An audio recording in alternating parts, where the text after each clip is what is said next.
Hi, my name is Lauren Fambuena, and I'm from Alpine, Utah, and I served in the Cebu, Philippines mission, and I was there for almost 7 months. And before my mission, I've always wanted to serve a mission. My older sister served, and my brother served. And the neat thing is both of my parents served in my exact same mission. And so I was really excited when I got the call. For some reason, I didn't think I was going to go to the Philippines. Everyone else guessed it except for me. So I was very excited when I opened my call and read it and found out that I was going to be going back to the places that my mom and dad had served and taught several years before.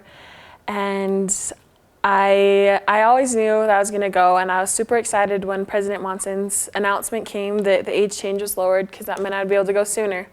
And so I turned in my papers, and I had to wait about 6 months from the time that I got my call to when I left, which is a really long time.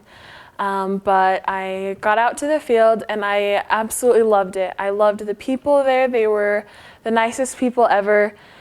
They were so welcoming and so loving and so caring. No matter if they lived in a little hut on a dirt floor, they still would invite us in and invite us to have dinner, and they were so receptive to the gospel. And I loved every minute of my mission.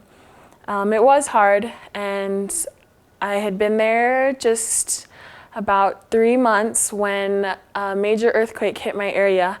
And about a month after that was when the super typhoon hit in the Philippines. And so there had been lots of natural disasters that had happened, and it was very unnerving. For about a month after the earthquake happened, I wasn't sleeping very good. There were lots and lots of aftershocks, and so I would keep waking up and we'd be running out of the house in a panic, and I didn't feel very safe for a long time. And kind of finally got settled down again. The aftershocks stopped happening. We kind of helped with cleanup and everything. And then I got transferred to a new area. And then while I was in my new area was when the super typhoon hit. And that was something really scary to experience. It was lots and lots of rain, super high winds.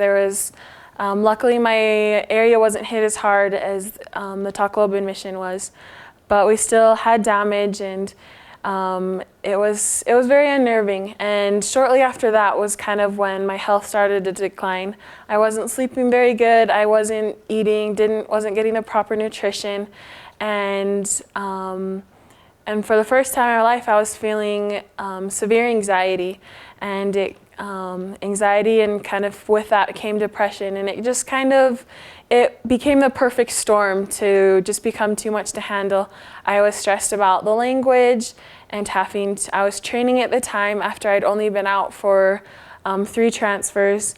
So I was worried about my trainee and if she was doing okay, and I wasn't getting good sleep, I wasn't eating, and then I was suffering from anxiety and depression. And eventually my mission president and the doctors decided that it would be best for me to come home and to try and get better.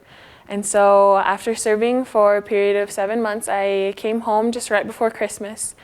And after I got back, I decided that the best thing to do would just to get busy and try and keep going. And so I enrolled in school. I was on the phone for about a week straight trying to get classes organized and get tuition and paid. But I enrolled in school, and that semester was probably the hardest semester I've ever done. I was still struggling with trying to become fully healed. I was meeting with counselors and doctors and working to get better and move forward. And my parents went to an early return missionary fireside in January. I still wasn't feeling like I really wanted to go, and besides I was down at school, and I didn't really want to have to make the drive back home. And so they went, and they kind of told me a little bit about it, and my mom was very excited. She said, "This is a great group. This is an awesome an awesome opportunity to meet with other missionaries and kind of talk and just have that support group," which is sometimes more important than meeting with counselors or therapists or doctors. And so I eventually decided to start going, and it was so helpful. It was wonderful to be able to go and see different people, their different experiences, whether it was they were experiencing anxiety and depression like I had, whether they had to come home for different medical reasons, whatever it was, we all had something in common, and we kind of understood, at least to a small degree, what each other was going through, that we were kind of sad about leaving our missions. We were still working on healing all the way, and it's blessed my life immensely, and I'm so grateful for the opportunity I've had to become involved in this.